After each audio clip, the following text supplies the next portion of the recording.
night or happy lunch break, wherever in the world you are. I'm Afri and I'm going to talk about multi-client testnets on Ethereum, or the final road to Ethereum 2.0. Thank you for tuning in and enjoy. Ethereum 2.0. What exactly is Ethereum 2.0? Ethereum 2.0 is an entire new revision of the Ethereum protocol, and it's something about scalability. It's a general plan to move Ethereum 2.0 to proof of stake, and this idea has been around for a long time. Especially, I think the first ideas has always been part of the Ethereum roadmap. The different ideas of moving to proof of stake date back to 2014, 2015 when the original Ethereum launched. And there have been so many different proposals. I try to give some historical context in this presentation just to understand where we are today now and what is still required to launch an Ethereum 2.0 mainnet. There have been many proposals. Among others, there was this hybrid Casper approach. There was this idea to integrate this proof of stake idea into the ongoing proof of work chain with a hybrid mechanism. And in early 2018, there were even some testnets around, short-lived testnets that had this notion of proof of work blocks and proof of stake blocks, proof of stake finality on the proof of work chain. It was really exciting to see. I was working back then at Parity, and we joined one of the testnets. Apparently, this idea was entirely discarded in favor of something what we call today the beacon chain. That was, I believe, initially presented at the Ethereum Client Development Conference in Berlin in June 2018. And it was called back then Beacon Casper chain. You can look this up on YouTube. This talk is publicly available. It was presented by Justin Drake and Vitalik Buterin. And this was entirely new paradigm shifting away from somehow integrating this proof of stake idea into the existing running Ethereum chain, but rather to have an entire relaunch of a separate chain where we slowly migrate to. And in early 2019, researchers started to be more concrete about this approach and to start working on what we call the Ethereum 2.0 specification. I believe the first version was released in January 2019, and this specification started with phase 0, the so-called beacon chain, and later added phase 1, the shard chains. For this presentation, it's really important to focus on this beacon chain, which is the first step towards Ethereum 2.0. And this specification was frozen in July 2019 when the version 0.8 was released, and this was basically the start for client teams not to develop the beacon chain, but working towards a stable beacon chain that can be targeting a production release someday.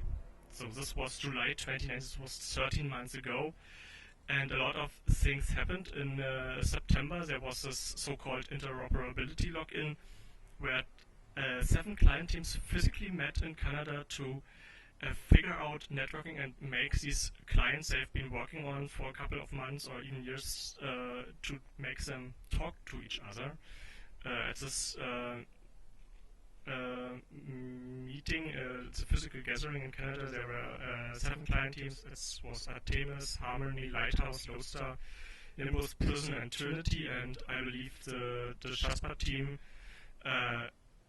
dialed in through the internet, so making those 8 clients successfully talking to each other on the networking layer. That was an interesting, important milestone for interoperability. Later last year in October, there was so-called Multinet effort, which was an ongoing, it was furthering the interoperability efforts by creating scripts that simulate testnets, simulating beacon chains with up to 6 clients, mainly figuring out networking, but also validator, consensus, and so on. But at this point, we are not really talking about real testnets or public or end-user testnet, but more like of a simulation, just making this work. In parallel, the client teams that progressed implementing the beacon chain, they started launching their own public or semi-public single client testnets. They were mainly used to focus on the according client implementation and to test more publicly how the client would work, with how would the tooling integrate, how would setting up a validator work, and Nimbus was among the first to publish testnets with their Testnet 0 and Testnet 1 in November 2019. Prysm followed with this public launch of the Sapphire testnet, targeting the version 09 of the Ethereum 2 specification, and also Lighthouse published their Testnet 0 and Testnet 2 in December. This is a non-exhaustive list of testnets. Many followed, most prominently earlier this year, Topaz and Onyx testnets by Prysm, which had a broad audience, a broad public launch, and more than 20,000 or even 30,000 validators took part in these experiments. However, the scope of these testnets was mainly single client, even though there were some so-called multi-client play. Most of the validators were operated by a single client, and interoperability was of less of a focus for these clients. This is when I entered the space, or re-entered the space, trying to figure out how to be helpful. There was this who was working on Watch thread on his research, and I appeared in March after talking to Danny about potential ways to contribute. And I've been doing testnets in the past. I, among others, launched the Girly testnet together with the Chainsafe team and the Girly contributors here in Berlin back in 2019 in January, and I had some free time, so I thought I could just help moving on with multi-client tests. This is a graphic that I think Vitalik shared initially. It's a huge scheme of what needs to happen towards an Ethereum 2.0 mainnet launch, and I said, look, multi-client testnets, this sounds really exciting, I want to help out, and then I digged into it and dived into it and tried to make this work, and this is how I launched the first multi-client testnet. It didn't have a name, and it was in March this year. It targeted version 0.10 of the spec, and I made Teku and Lighthouse validate on the same testnet.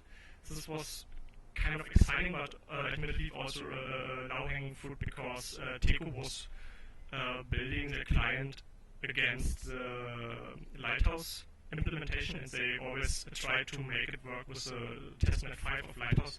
So for me, this was more about learning how the clients work, how the toolings work, and how setting up a beacon chain works. Actually, I also published a blog post on this on Practical Dev called How to Run Your Own Beacon Chain, which is pretty interesting, just to go through the entire process of deploying a deposit contract, having Genesis event, and so this testnet was not really furthered.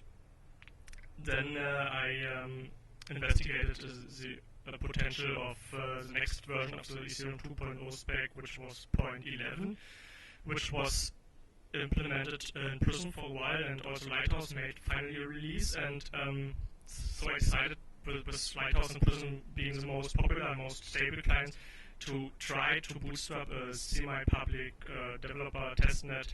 I called it Schlesi, and we had Genesis in April, and we had so many issues, admittedly, but it was a really good learning, a really good experience, and looking back, I would say it was an important milestone, having a real Genesis event with 2 different clients, and it took us a couple of days to stabilize this network, because there are so many issues discovered during this process. But but I believe everyone is happy that we managed to launch it, and we kept iterating these testnets. Basically, every month having a new testnet. Witty testnet in May featured 3 clients, adding a Teku node in Genesis, and I believe everyone was pretty excited to see how this works out. I even live streamed this Genesis event on Twitch because there were so many moving parts, having like 3 completely different client implementations for the first time, trying to agree on a Genesis time, trying to agree on a Genesis event in a Genesis block, and I think that we required like 2 or 3 attempts to finally agree on the Genesis time, but eventually it worked out, and that was witty. And what we did then is preparing for an Altona testnet, which was finally targeting the version 0.12 of the Ethereum 2.0 spec. So this version is quite significant because it is supposed to be the version of the mainnet launch. And of course, we ramped up with the Nimbus team to feature 4 clients in Genesis, and apparently it went really smooth. I personally missed this launch because I was on vacation, but it turned out that this testnet was more stable than expected, and even with 4 clients in Genesis. And I know that other clients like Lodestar or Trinity, they tried to at least synchronize the network, so we had already half a dozen of clients on this network, and the stability surprisingly led us to the conclusion that we should dare to launch a public multi-client testnet, which is one of the final milestones towards a mainnet launch. And I did some client metrics on the Altona testnet before evaluating the final parameters for the public testnet launch. They are available on GitHub. They call it Ethereum 2.0 client metrics, and the result is that both Lighthouse and Prysm perform really good already. With Teku, it's just very close to getting as performant as Lighthouse and Prysm. And I also included Nimbus, but Nimbus still has a long way to go regarding optimizations and stability. But it's really good to see all these clients progress over time. And so finally, here we are doing the Medalla testnet. We call it Medalla. It launched just 3 days ago. So I waited with recording this talk because I wanted to include this in this. And we had not only 4 but 5 Genesis clients. I know Lodestar did Genesis depots. I also tried to run a Lodestar validator. I mean, I run 5 different clients as validators, but it's really exciting to see Lodestar getting into the game of being a Genesis validator. And special about Testnets is an entirely community launch. The Ethereum Foundation published a public dashboard where people could do deposits and learn about how to run a validator with the different clients. But for me personally, and I believe for the client teams, it's really an important milestone to see 5 clients in Genesis. And this launch was really, I would say it was kind of successful. We are not overly convinced that everything is perfect yet, especially regarding user experience. The launchpad was the first time we used this in public. We got a lot of feedback, so we still need to smoothen this process of onboarding validators. The client teams have so many things to work on, and it's getting more and more stable. The finality is hovering, the participation rate is hovering at around 70%, which is a little bit more than 2/3 of the network required to run a stable or finalized testnet. And yeah, that's where we are right now. And the final milestones, I'm running out of time, the final milestones to Ethereum 2.0 are 2 or 3 months of the stable multi-client testnet. Medalla might not be the last, but it could be the last bigger testnet. There will be ongoing smaller efforts of testnets. In parallel, there will be also the TechNets that are smaller sized networks or permission networks that people should be encouraged to break them, and there are bounties to break them. And there's also parallelized fuzz testing ongoing. There are Docker images available for everyone to just pull down and run the fuzzer on your local machines just to further test or try to break the clients. And obviously, the Ethereum Foundation is continuously publishing bug bounty programs. And yeah, I mean, if everything works out, we could look towards a deposit contract ceremony in maybe Q4 of this year. This would mean that everyone has to publicly agree on a final deposit contract on mainnet, and everyone has to acknowledge that this is a public and shared final contract. I would propose the min genesis time, which is exactly 90 days after the Medalla genesis, if everything works out, unless, if there are any problems, then we would have to bump this up a little bit. And after we have a deposit contract on mainnet and agreed upon genesis time, then there would still need to happen 16,384 mainnet validator deposits, which was each 32 ETH each. And if everything concludes, then we could look at the genesis event. Maybe, potentially, I would carefully say November 2020 is realistically, if there's a lot of assumptions here, if everything works out as planned. That's it. It's a recorded talk. You can't ask any question, but you can reach me on GitHub or Twitter with the following handles. Thank you for tuning in. I will stop this now.